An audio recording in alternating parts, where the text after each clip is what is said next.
Welcome to the Sisterhood of Sweat. I am here today live with Patrice Washington, the Money Maven.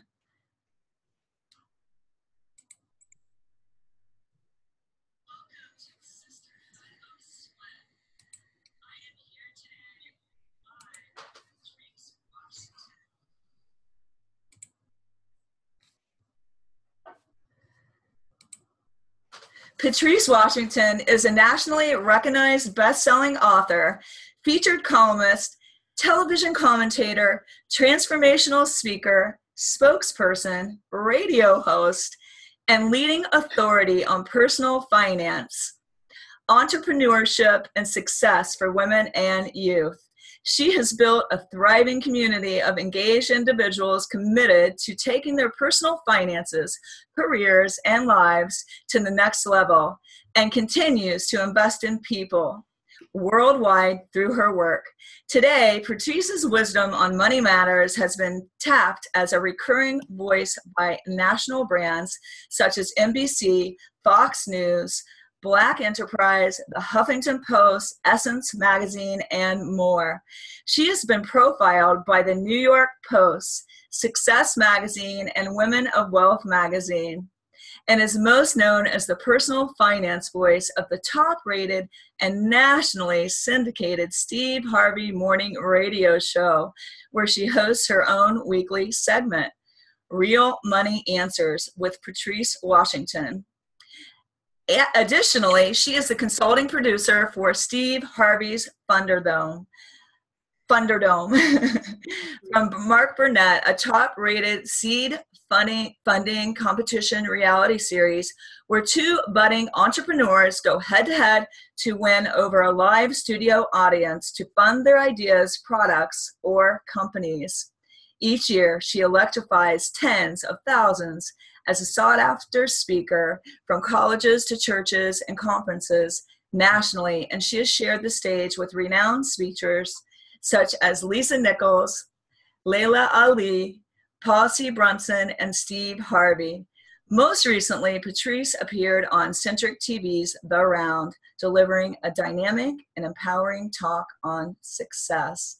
I am so excited to welcome Patrice Washington to the show. Hey, I'm so glad to be here. But I was like, oh my gosh, it sounds like I have way too many jobs or something. Like I do way too much, but I've always kind of been a do too mucher, so that's okay. Oh, well, I'm in the same club as you. Yeah, I mean, I definitely wanted to do you justice because you have done so much and you are doing so much that anyone that maybe doesn't know who you are and hasn't watched you on Steve Harvey or Dr. Oz would get a good feel for what it is you do. And I'm just so excited. I met Patrice actually sort of roundabout on Facebook. I met her at the Act Like a Success conference. Mm-hmm. And Patrice talks a lot about, in her book, Real Money Answers for Every Woman, she talks about not discarding, learning, going to events where maybe you get some free knowledge. Mm-hmm. And I'm part of Steve Harvey's Act Like a Success, and I had put in, maybe I should apply to win those free tickets because I've always wanted to meet Patrice Washington. And so I was like, all right, I'll just put it in. And then I won the free tickets. I'm like, I know. I was so happy when you shared that on Facebook. Yeah. And I was like, sort of like what you say sometimes about don't be skeptical about, they're just going to try to sell me something or whatever, that runs through your mind. And I was like, well, maybe I need what they're selling. I'm going to go ahead and I'm going to go to this conference. And so I get there and I got my husband to go because, I influenced him buy Cubs tickets the next day. That's smart. That was a smart woman. Yeah. And so we go and we sit in the front row. When Patrice comes up, she calls out my name. And the rest is kind of history. But I was like, oh my God, she said my name. No. Yeah. So anyway, I'm excited to have you here. And Yeah. Can you just tell the audience a little bit about what it is that you do? Oh my gosh. Well, now I feel like I said, like I do too much. You listed you listed a bunch of things, but truly who I am is just a woman who is really passionate about motivating people to take control of their finances. And I'm a little different. Linda, you know this. I'm a little different than many people who are called personal finance experts, because while I do believe in budgeting and, fixing your credit and debt elimination, I also believe that the conversation around money is so much deeper. And so some people call it woo-woo, that's okay. But I believe so much in what I call now redefining wealth. And that means that for me, wealth is truly about more than just money. It's more than material possessions. It's more than assets. I'm on a mission at this stage in my life to teach people that wealth is about truly your well-being. And so when we work on other areas of our life, while it may not seem like that's impacting our money, it really is. It does really make a difference. I'm sure we'll kind of unpack that and dig into it.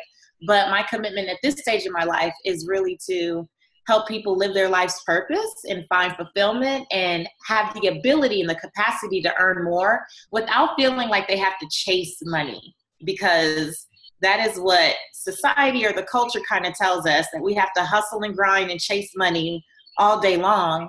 And I feel like I'm a living, breathing example of why that's just not true. And the more people I meet, especially folks who like I was just recently interviewing Devon Franklin and his new book, The Hollywood Commandments and stuff. And I'm meeting more and more people who get it, and they're successful in what they do, and they're making the money, they're attracting the success, but it's not through the same old hustle and grind. And so that kind of makes me a little different, but sometimes, people just want to know how I got here, like how I got started. And I always say, I'm not the money maven because of a textbook. It's not because of the radio shows or all the stuff. It's really because of my testimony and how much I've been through in my own life. And I don't know about you, if you're watching right now, if you learned about money as a child, if there was a specific conversation about money around the dinner table, but there wasn't in my household at all. And so I grew up just thinking, I need to make money to get out of here. I didn't grow up in the best neighborhood in Los Angeles. And I just wanted to make money, go to college, make money, and never have to go back to that neighborhood, essentially. And so I was groomed or raised to kind of have that chase money mentality. And that's what I did.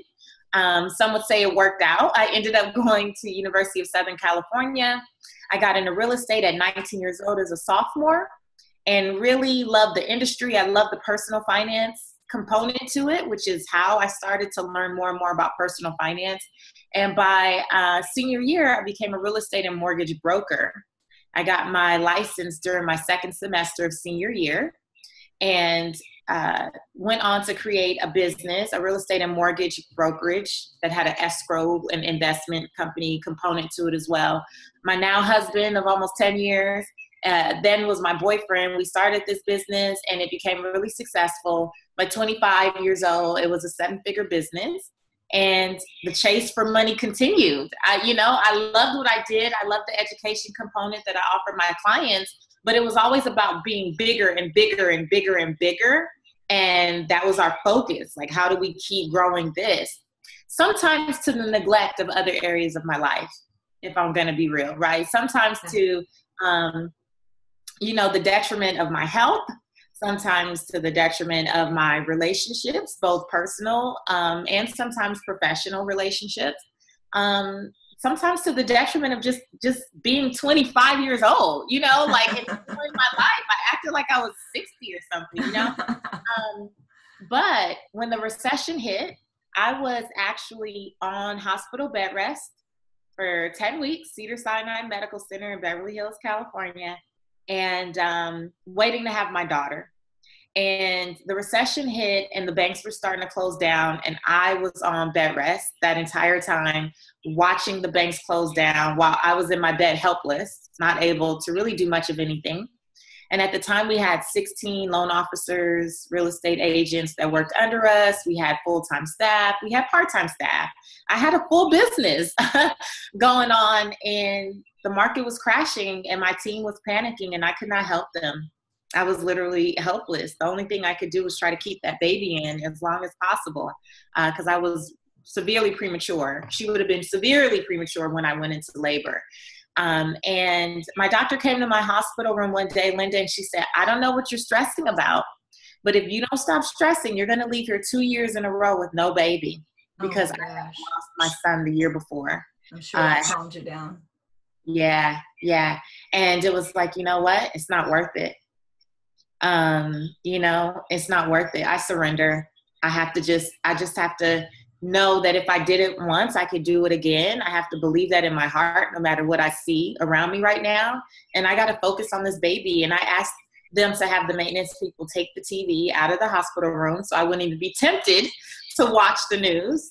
And I started to just listen to praise music on an iPod and journal and read books, and that was it. That was probably the last 4 or 5 weeks of me being on bed rest in the hospital. That's all I did. Praise music, read books, and try to stay away from anything that had to do with the market crashing. And when I did get out of the hospital, it was a totally different world. But my baby was born at 3 pounds, 2 ounces. But she was strong. She was breathing on her own. And still to this day, she's the one running the show around here. She just turned 10 years old. And that's awesome. Yeah, but through that experience and having to, and actually coming out and Linda losing everything is where I was like, okay, so what now what? You have to rebuild. You got to start over. And what are you going to do? And when I thought about my real estate career, what I loved the most was the education piece in personal finance, was the helping people, save more money than they had ever saved, or pay off debt that they thought they would be in forever, or, getting that home that they dreamed of getting and thought it was so far off. And that's the stuff I loved. I loved the aha moments. I loved people just having hope, that they could do something. I didn't realize that you could just be passionate about seeing people be hopeful, but I was. That's what I learned. And that is really the foundation for how I got here. I love how you said we're all chasing money at some point. That's what we're doing. And, I think sometimes when you're so busy chasing things, you can't hear what God may be saying to you, what your purpose is. And you were a perfect example of that, because when you slowed down in the hospital, you actually started receiving sort of your calling, I think. And I just met Tim Story over the weekend, and he was talking about, yeah, he's awesome. I loved him. And I actually, the first time I ever heard him was through the Act Like a Success, when you guys have your talks on Zoom. And so then I got to meet him a month later, which was surreal. But he talked about not chasing things, not chasing money. Don't go chasing after things, because what is for you will come to you. Absolutely. And so I love that you said that. Can you tell the listeners a little bit about your journey? I know you literally got asked to be on this Steve Harvey show as an intern, and you almost turned it down. Yeah. I want to hear that whole story. Yeah. Well, so during my sophomore year, when I got into real estate, actually, I celebrated with the morning show team the day that I got my the email that said that I passed my first real estate salesperson's test. So my sophomore year in college, I was also the intern for the Steve Harvey show. When it was just a show, not national, it was just a local show in Los Angeles. And the way that came about is because a friend of mine and I decided that we were going to revise an organization on campus that had been dormant. And the only reason we decided that we would revive it is because all the organizations had this voting process that we didn't like. And so we decided, you know what, if we just bring back our own organization, we can vote for ourselves. I vote for you to be president, you vote for me to be vice president.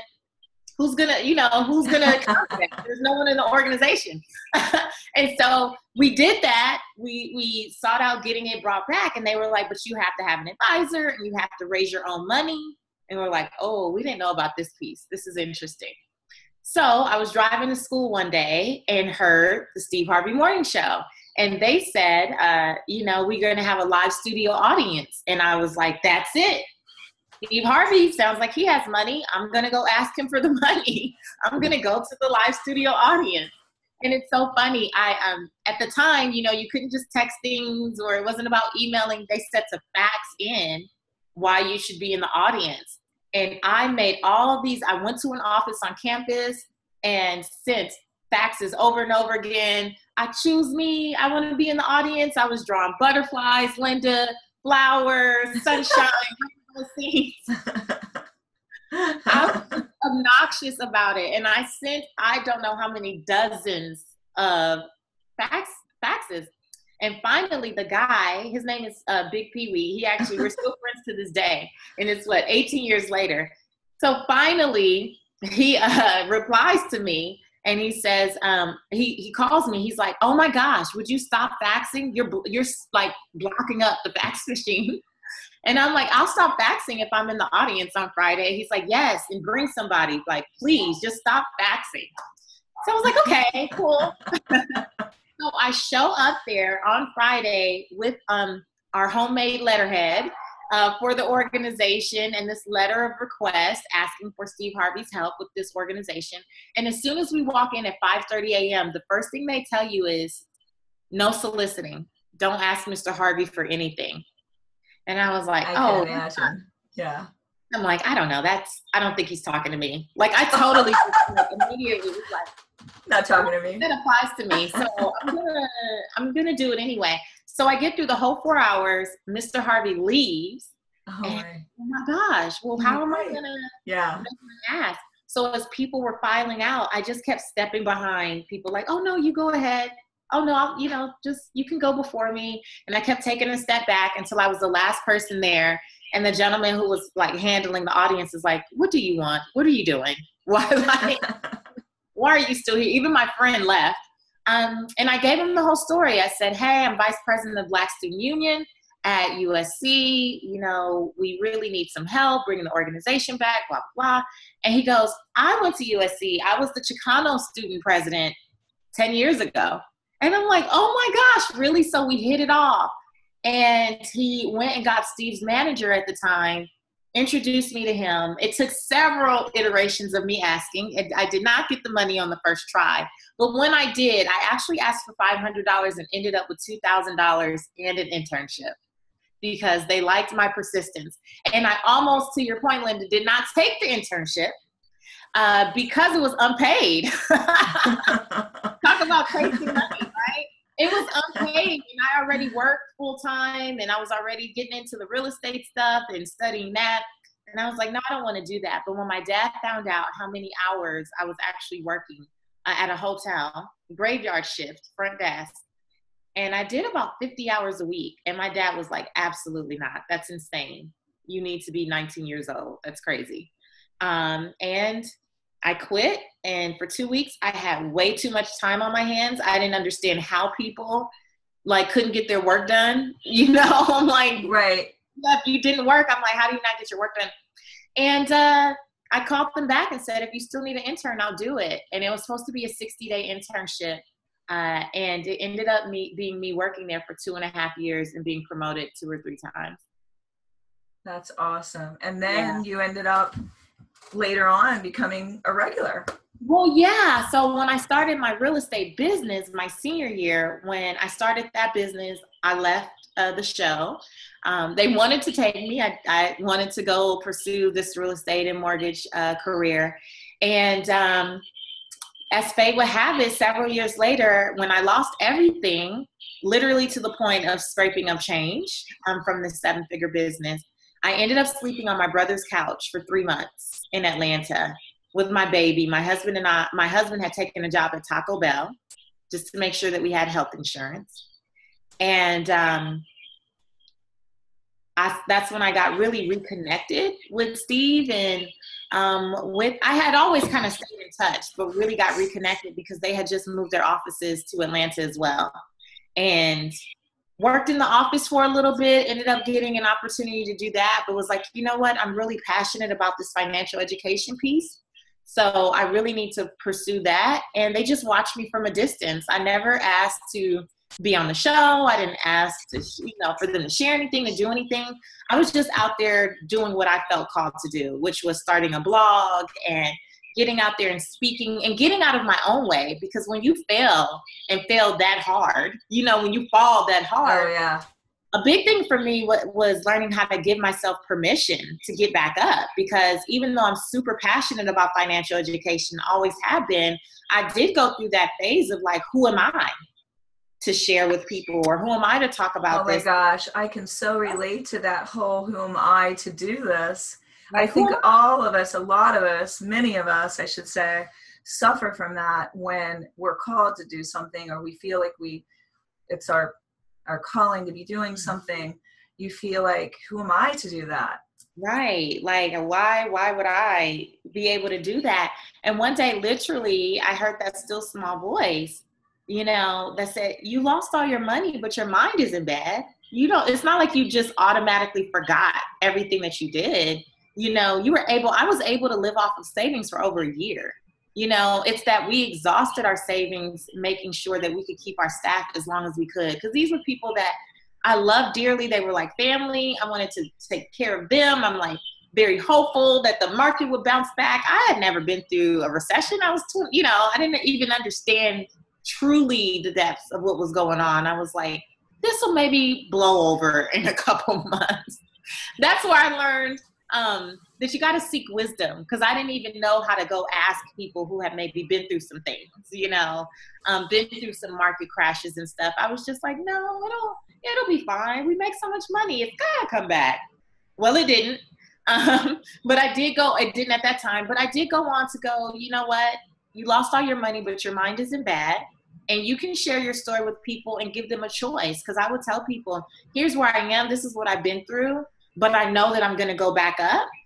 And if you want to join with me on this journey, if you want to hear these nuggets, I'll be writing about it. I'll be talking about it. I'll be sharing about it. And I invite you to come. And some people looked at me crazy, or were like, she's silly if she thinks that I'm going to follow her, and that's fine. But the truth is, it took several years, but we have been fully restored.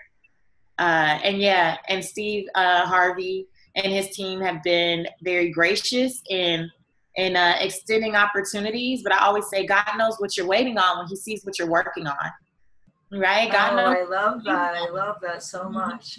And, you were talking about who am I to do this? And so that relates so closely to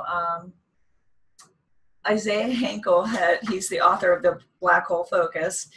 He had said to me and challenged me to put my dream out there on the internet. And the very first thing when I thought of what my dream really was, oh my God, who am I to do this? People are going to be like, who is she to do this? And so I had the courage, I put it out there, and it was, I want to travel the world and help women build their self-confidence through building health. Mm-hmm. Then in a few minutes after that happened, and I put that on the internet, you came on the internet live, and you were talking about the FUNDERDOME. And you were saying to people, you should go on and you should do this, and don't wait, because you won't get picked if you wait, and then you're going to regret it, and the whole thing. And I was being skeptical again. I was listening in the background and like, oh, well, why would they pick my business? And and who am I to put this out here? And then you said one thing that really convinced me. You said, no matter what, if you make it on the show, you're going to get some exposure. So then I was like, to your business. And I was like, okay, what the heck? I'm going to go for it. So I put it out.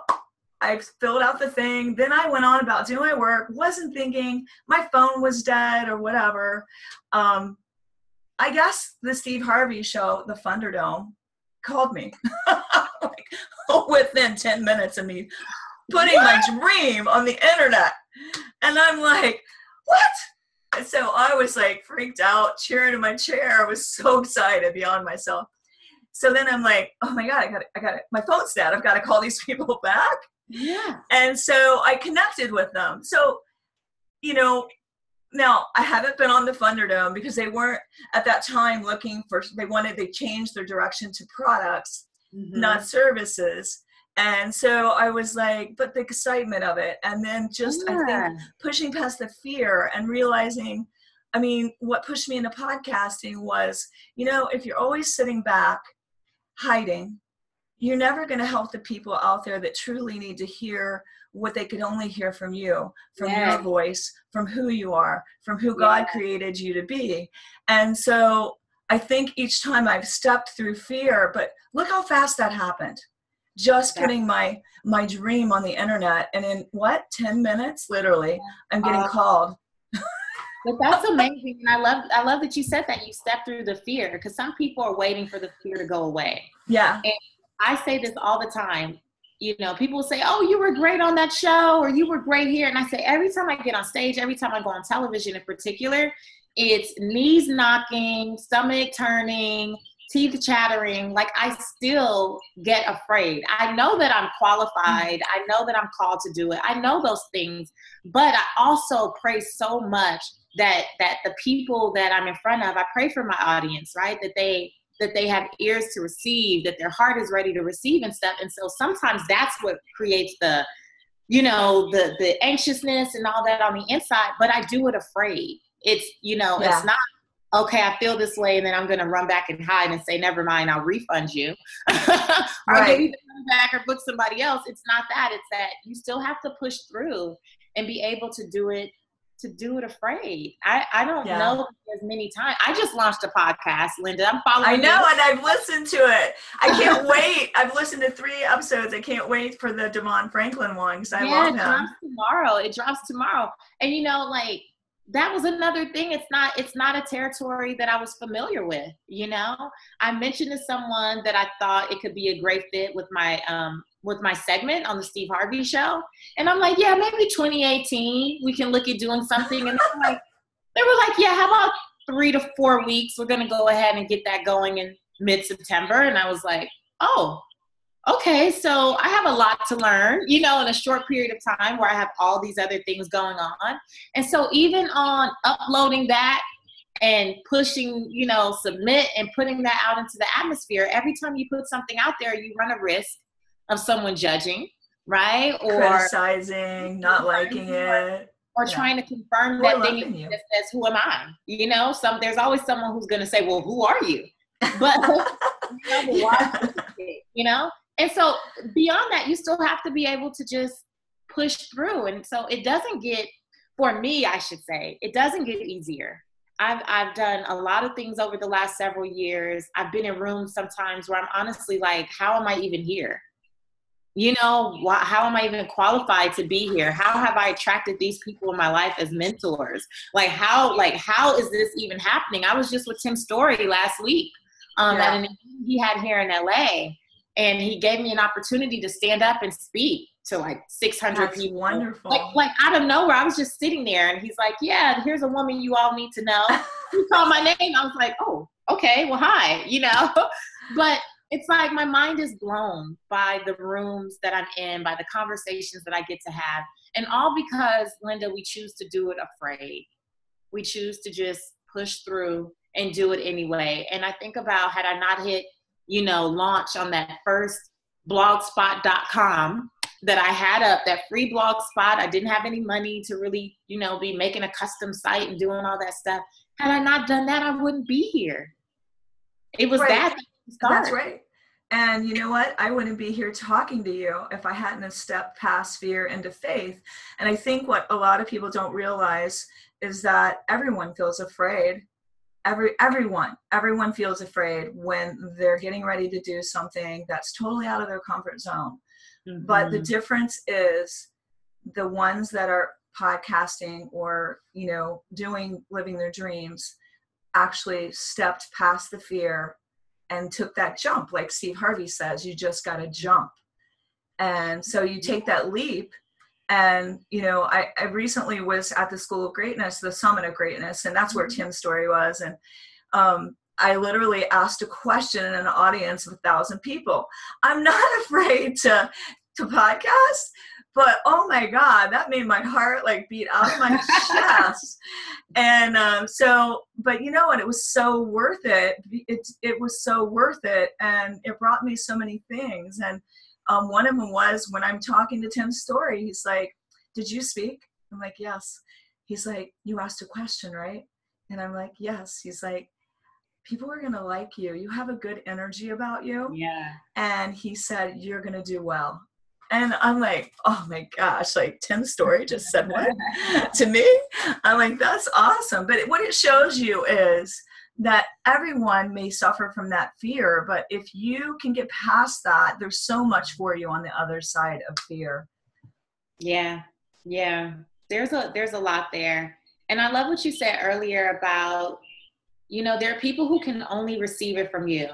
And so sometimes, even if the fear is paralyzing for you, stop making it about you.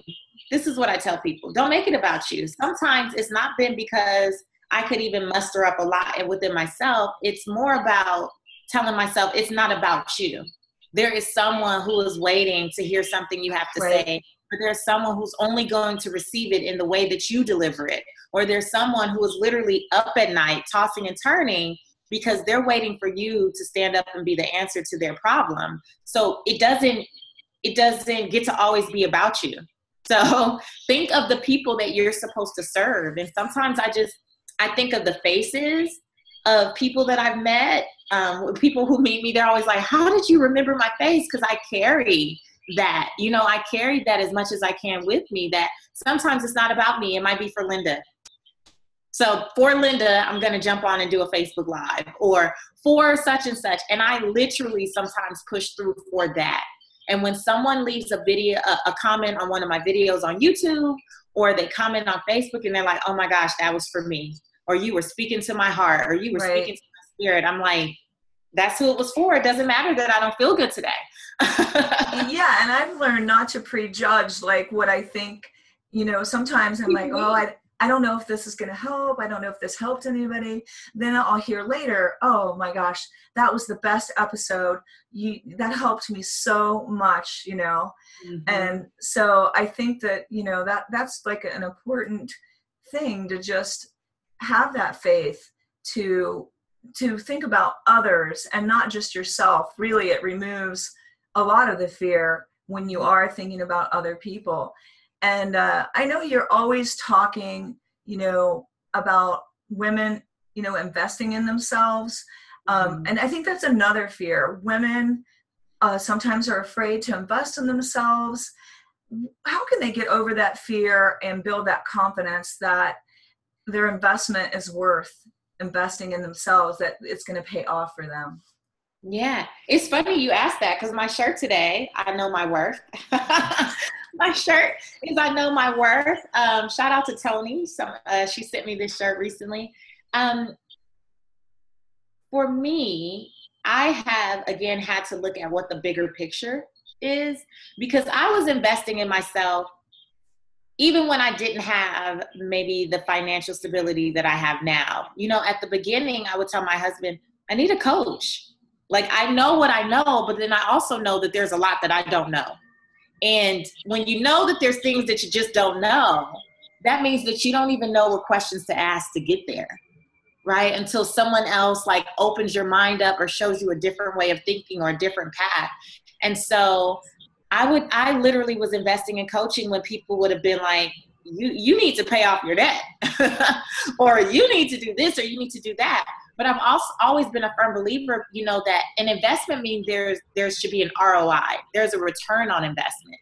And sometimes, yes, you can take your finances and pay something off, which I do believe in debt elimination. Don't get me wrong, but you can pay something off or you can just save it. But the true return on investment is when you invest in you, the possibilities are endless. The possibilities are limitless, because education is such a big piece. Like, information and education and access are such a huge piece in you being able to serve in the way that you were called to serve. And one of the things that I learned when I lost everything is that, you know, I was talking about my favorite scripture, which is Proverbs 17:16. It's the one that found me, the scripture that found me when I was on the floor of the bathroom, snotting and crying and asking God, why me? And Proverbs 17:16 says, what good is money in the hands of a fool if they have no desire to seek wisdom? And so for me, investing in myself is a part of seeking wisdom, because I know that I don't have all the answers. I know that there are things that I don't even know about. So that therefore I don't even know what to Google. I don't even know what it is, right? And you don't know what you don't know. I know what I don't know. So it only comes through relationships. And so I'm really big in investing in myself, because I need other people to help me open up those areas of my, like, I just don't know, right? And so investing in myself, to have a media coach, to at one point have a speaker coach. Lisa Nichols is who really helped me with my speaking. And that's great. I love her. Yeah. I invested in a full VIP day with Lisa Nichols. That's worth it. Coach out of New York. You know, I invested in editors. I invested in someone to help me through the process with my books. I've invested in all these areas. And when I look at the return, because it's had I not invested, getting the opportunity one time is great. But the goal is to be invited back over and over again. By the time I got on the Steve Harvey Morning Show, I had done media coaching, number one.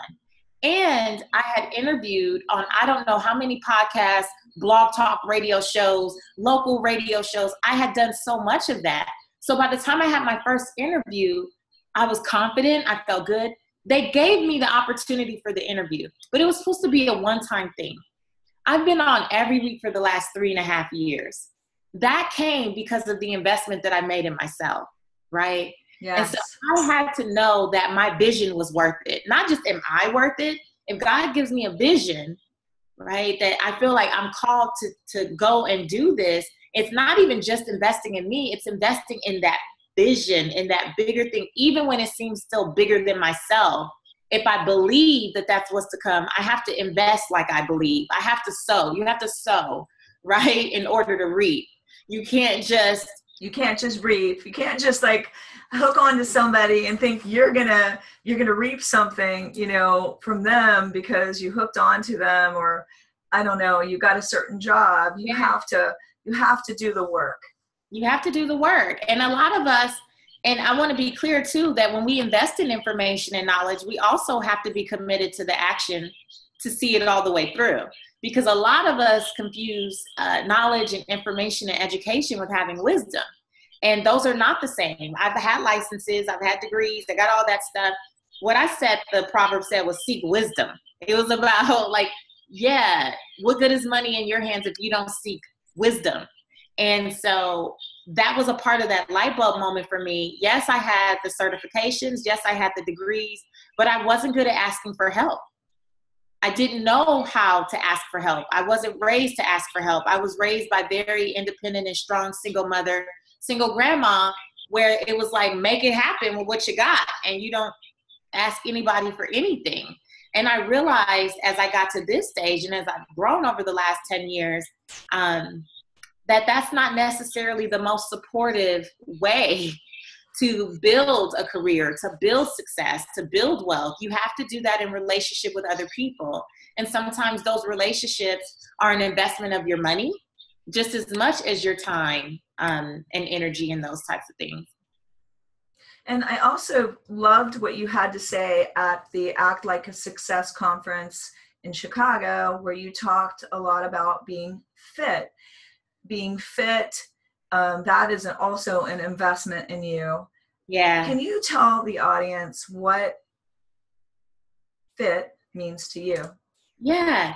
So one of the things that I'm really proud of this year, Linda, talk about another do it afraid type of thing. I've been, America's Money Maven for some time now, and my book series was Real Money Answers. My site was realmoneyanswers.com.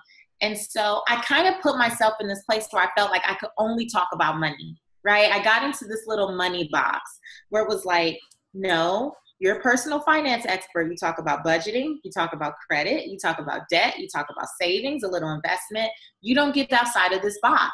But the truth is, Linda, over the course of the last several years since my husband and I have been rebuilding, I knew that I was doing more than dealing with those things. For me, attracting the life that we have today was not just about chasing money. It was not just about focusing on the budget and the credit and the debt elimination, that type of stuff. There were so many other components. And so this summer, I created a new concept. I really just packaged it like in a way that I felt more comfortable with trying to introduce to my audience. It's called Redefining Wealth. And in Redefining Wealth, like I shared earlier, I don't want people to think that wealth is all about money. There's other areas in your life where well-being is necessary in order for you to get to your next level of success.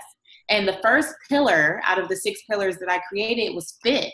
And that was so important to me because fit to me is about becoming your best self. And like I said earlier, when I was younger and starting my first businesses, and even when I was building this brand, a lot of times my health was the first thing that I put on the back burner. You know, if I had a lot to do, the first thing I would cut was my workout, you know, because I got to do this for my wife, for my husband, I got to do this for my daughter, and then I have to work. So my health is like back burner.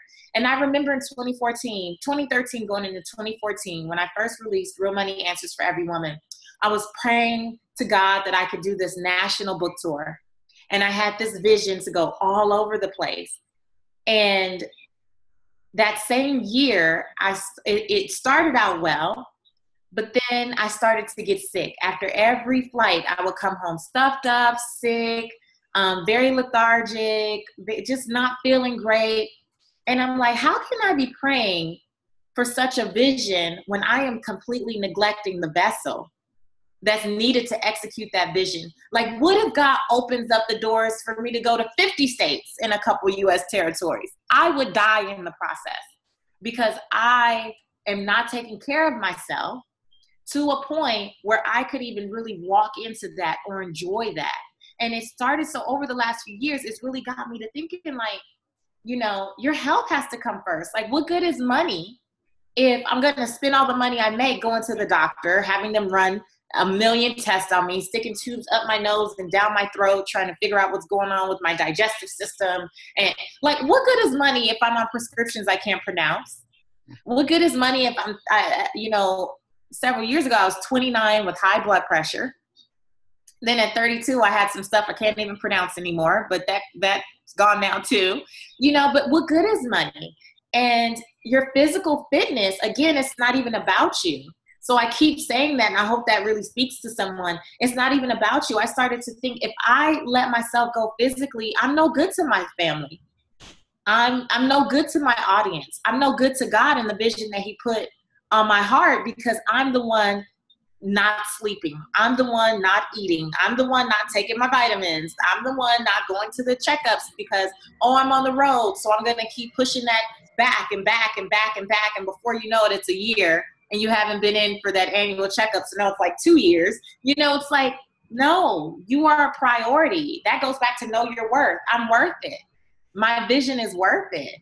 My audience is worth it. My family is worth me taking control of my physical fitness.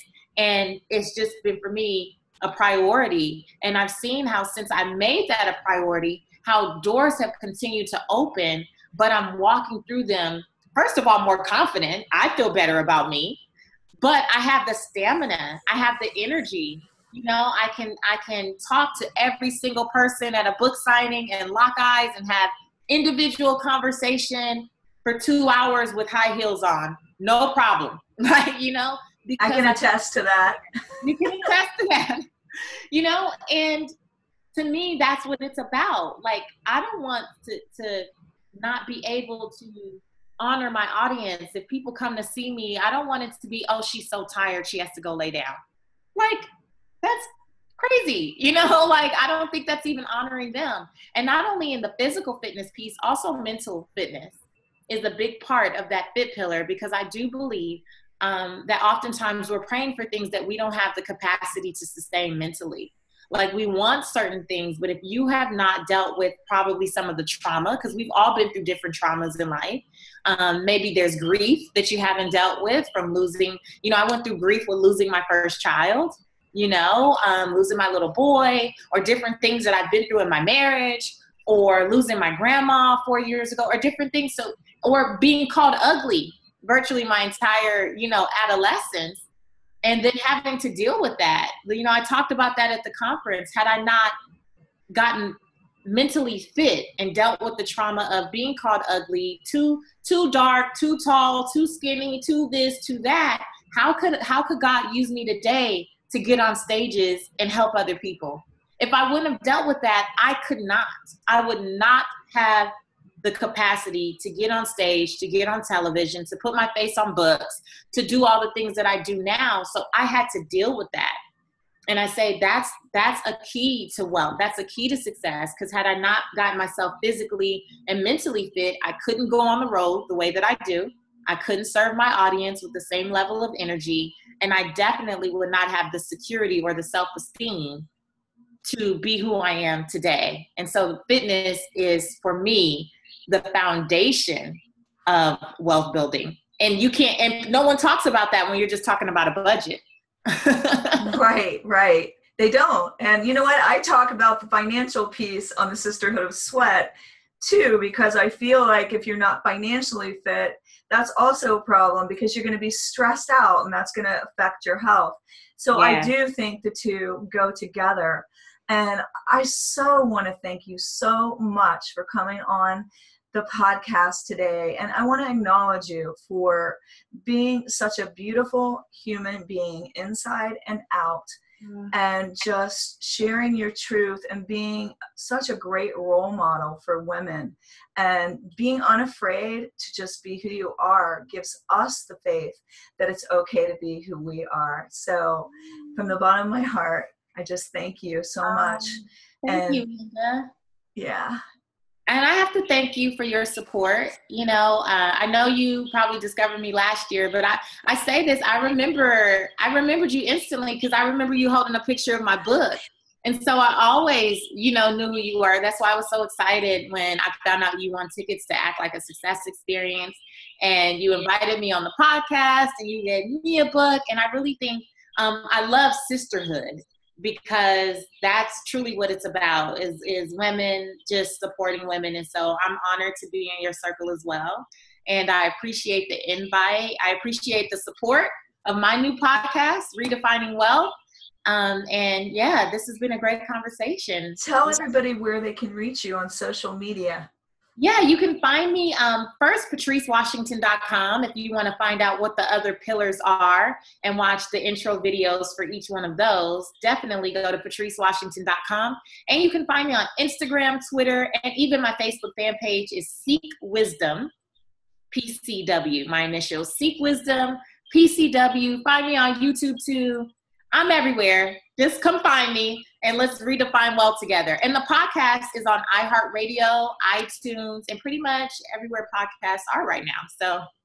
And don't forget to get Patrice's book, Real Money Answers for Every Woman, because it is fabulous. Thank you so much. There, she has it. I was like, oh, why don't I have my book in front of me? That is the book I held up, and I was like, this is awesome. So you guys check her out, and please review this in iTunes so you can let Patrice know how much you enjoyed having her on the podcast, and so we can spread her message to every woman out there. Thanks again for listening to the Sisterhood of Sweat.